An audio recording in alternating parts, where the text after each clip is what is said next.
শুনেন শুনেন শুনেন, যে 5টা নায়কের নাম বলতে পারবে তার 5,000 টাকা পুরস্কার দেওয়া হবে। আমার এমন তো টাকার দরকার ছিল, যাক টাকার একটা ব্যবস্থা হয়ে গেছে, যাই দেখি।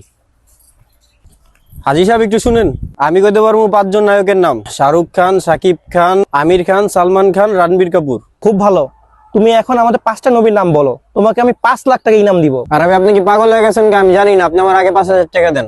তাই না? এই তোমার যে কোনো 5টা গানের নাম বলতে পারবা?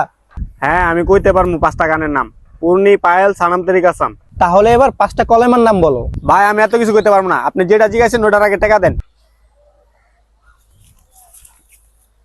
আচ্ছা ইমাম সাহেব, যাদের 5 কালেমা মনে নাই, 5 নবীর নাম মনে নাই, তাহলে অগর কি হইব? আমাদের নবীজি বলেছেন কিছু মানুষ মুসলমানের ঘরে জন্ম নিবে এবং মুসলমানও হবে। কিছু মানুষ এমন অবস্থায় মারা যাবে তারা তাদের আখিরাত ও আমলের চিন্তাও করবে না, তারা এই মিথ্যা দুনিয়াটাকেই সত্য মনে করবে। আর প্রত্যেকটা মুসলমানই আখিরাত ও ঈমানের কথা জানা উচিত।